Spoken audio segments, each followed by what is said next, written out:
5, 4, 3, 2, 1. Okay. Balls.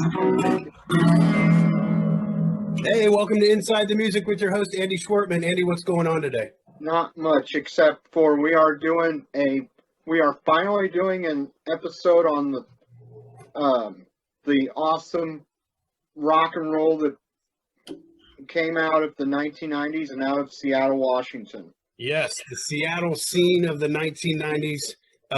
Andy, just jump right in with our intro, would you? Sure. Hello, everybody. This is Andy Schwartman's Inside the Music with Andy Schwartman. How are you guys all doing today? Good, brother. Good, buddy. Awesome. Doing good, man. What's up, Tony and Matt? What's going on, man?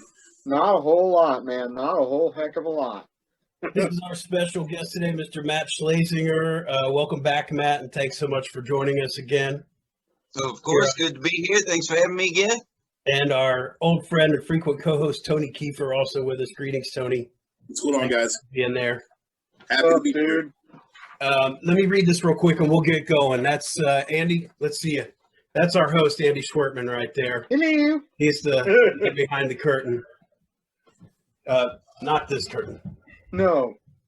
Okay, I'm going to read this real quick. This is the episode we were excited about shooting way back in March of 2020 when the COVID-19 pandemic first struck, and that sidetracked our plans to meet up for a face-to-face recording session. We have adjusted and even managed to be quite productive using these Zoom calls to generate new content for Andy's YouTube channel in this program that we call Inside the Music.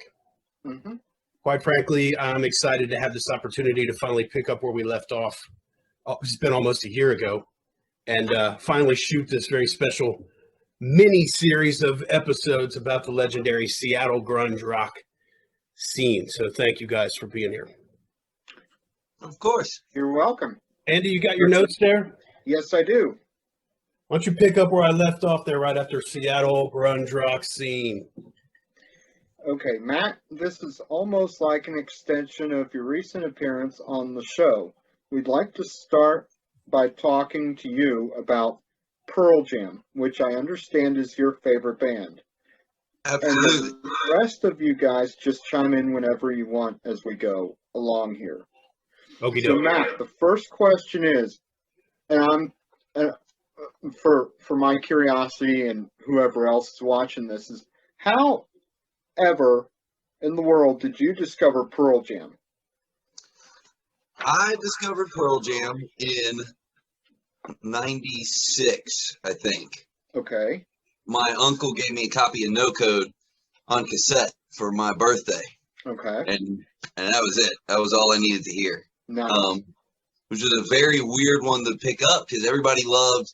No Code was kind of the middle finger to the music industry from those guys, you know what I mean? And everybody Right. loved 10, and half of 10 was all over the radio, and then Versus had, Daughter and Elderly Woman Behind the Counter in the small town, and Mm-hmm. everybody said Vitalogy is where they started steering away from the mainstream and everything, but No Code is where it really took that route, and I always found it interesting looking back at whatever 7-year-old me getting into Pearl Jam with No Code instead of the way 90% of the people that got into Pearl Jam got into it. I think. Yeah, Tony put a hand up. exactly. Yeah. Do you want me to tell you how I became a fan of theirs, or? Absolutely. Okay, so this is going to sound really weird and really crazy and all of the above, but I have a sibling that's 11 years older than me, all right? And it is a sister, and her name is Sarah, all right? And and so this one time, Sarah and I were hanging out here at the house. This was before, she became a mom and all that. She said, "Hey, Andy, there is this brand new alternative grunge band called Pearl Jam. Have you ever heard of them?" And I'm like, who the heck are they? I had never heard of them before. Well, as soon as I heard it live, Matt, that was it. It blew me away. And I went, what did I just? It was one of those. What did I just hear? You know, where they say, I was 4 years old. I still listen to that, and every single time I hear that song, whether it's on WBN or whatever, it takes me right back to when I was 4 years old. It sounds weird, but it's the truth. You know, I always get a kick out of this when we do these, Andy, because you are the one that kind of showed me how cool it is to hear other people's stories of like where they came in. You know what I mean? Because all of us have that moment with a band that we love as much as Pearl Jam. Like we all know the first time we heard them, or the first time we realized like, oh shit, this isn't just another band. These guys are like really amazing. Tony, what about you? When did you discover them? It was like Matt said, man. I was 10. You know, rock radio. I can remember listening to rock radio, and they started playing it live. I was like, damn, who is this band? You know, it was a killer track. It was before there were any kind of labels on anything or any kind of division or any kind of things like that. It was just a great rock song. And of course, you go out and get that record, and you hear songs like Black and Porch, and just songs that you realize it's not a one song band. This is a real deal. So it was definitely the 10 record for me. Yeah, there was something about them. If it's possible to be classic right out of the gate, that they did it. Yeah. You know, Matt, how many times have you seen them in concert? And have you ever traveled outside of the city, outside of Cincinnati, to see them before? Yes, I've seen them 9 times. Most recently being Chicago, Wrigley Field in 2018. I was there 2 nights in a row. Actually, this cup is from Wrigley Field. My first time seeing them in Wrigley was in 2016, but both of those were around my birthday.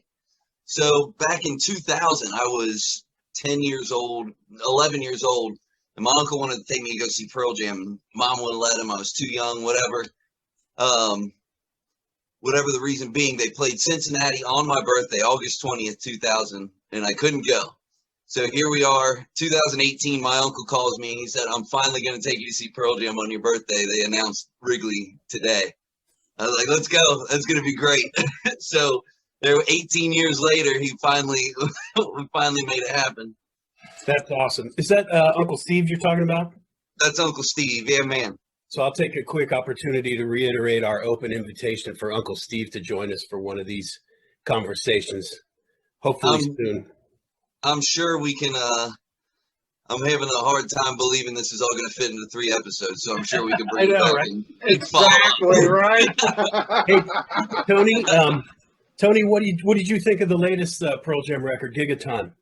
You know, obviously, I don't own that record. I kind of was like, where Matt kind of came in, I kind of checked out, to be honest with you, after Vitalogy, which I love Vitalogy, but then a lot of the, I don't get too deep into it, but like, you know, a lot of the, I don't say politics, but a lot of the whole, how to say it, like the whole, I'm a rocker, you know what I mean? Like, and a lot of bands like Pearl Jam, Nirvana got very, I guess political is the right word for it, and they got very deep, and I tended to check out at that point. So I really haven't listened to a lot of the new stuff, or really after Vitalogy, I kind of checked out. I'm kind of the same way. Like I was into their first few records and I drifted and then I came back. But I did hear that new one. I got it from the library and it's really strong. Matt, I'm sorry. I feel like I cut you off there. What were you going to say? No, you're fine. They did. And I flip-flop on that so much with them and politics and everything like that. And I understand both sides of the argument. There's a lot of people that'll, you know, keep that to yourself. I'm here for the music. I showed up to watch you play. Why are you up there ranting?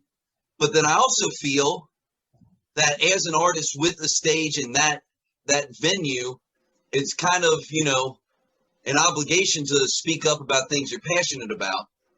The unfortunate part of that is when they don't all, you know, when we all don't agree, which we never will. But it's a tough line to walk. You know what I mean? Yeah. I'm hearing some strange sounds. I know, right? You know what that means, Andy? Oh, nuts. Let's wrap this one up. Okay. Well, thanks everybody for enjoying part one. Here's part two. Hey, Matt, Tony, thanks for being there. For sure. See you soon.